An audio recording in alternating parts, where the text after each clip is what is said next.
Praise the Lord. இன்றைய நாளுக்குரிய வேத வசனம் யோனா 2வது அதிகாரம் 7வது வசனம். என் ஆத்துமா என்னில் தோய்ந்து போகையில் கர்த்தரை நினைத்தேன். அப்பொழுது என் விண்ணப்பம் உமது பரிசுத்த ஆலயத்திலே உம்மிடத்தில் வந்து சேர்ந்தது.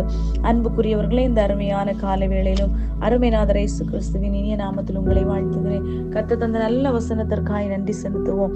பாருங்கள், என் ஆத்துமா என்னில் தோய்ந்து போகையில் கர்த்தரை நினைத்தேன்.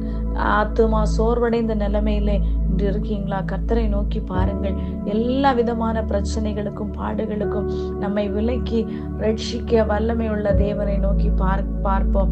எனக்கு ஒத்தாசை அனுப்பும் பர்வதங்களுக்கு நேரா என் கண்களை ஏறெடுப்பேன். வானத்தையும் பூமி உண்டாக்கின கர்த்தரிடத்திலிருந்து எனக்கு ஒத்தாசை வரும் என்று தாவீது சொல்லுகிறார். தாவீது எல்லா காலத்திலும் எப்பொழுதும் கர்த்தரை தனக்கு முன்பதாக வைத்திருந்தபடியினாலே அவன் எல்லா காரியத்திற்கும் அசைக்கப்படாதபடி அவன் திட நம்பிக்கையாய் காணப்பட்டான். பாருங்கள், இந்த அதிகாரத்தில் கூட யோனா எங்கிருந்து ஜெபிக்கிறார் பாருங்கள். மீனுடைய வயிற்றிலிருந்து ஜெபிக்கிறார். கர்த்தர் சொல்லி அனுப்பின ஒரு சூழ்நிலைகள் சாதகமாக ஒரு கப்பலிலே யாத்திரை செய்த சொன்ன போது அவனுக்கு மனம் இல்லாதிருந்தது. கர்த்தருடைய வார்த்தைக்கு விரோதமாய், இல்லை என்றால் எதிராக செயல்பட தொடங்கினார். அப்பொழுது கர்த்தர் அங்கேயும் விடவில்லை. மீனின் வயிற்றிலே பாதுகாப்பாக அந்த இடத்திலே பாதாளங்கள் பரியந்தமும் அவன் இறங்கினாலும் கர்த்தர் அந்த மீனின் வயிற்றிலே மிகவும் பாதுகாப்பாக அவன் அங்கிருந்து ஜெபிக்கிறான். பாருங்கள்,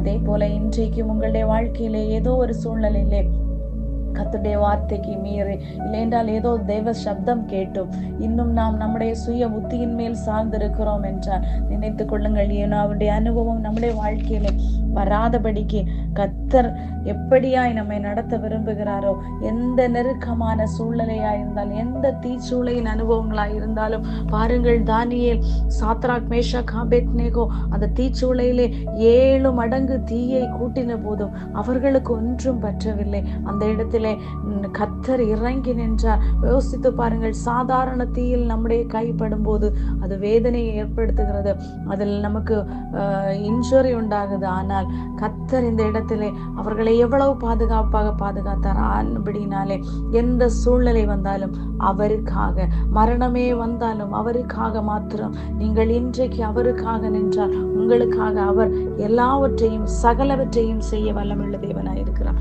கர்த்தர் தாமே உங்களை ஆசீர்வதிப்பாராக. ஆமென். God bless you all.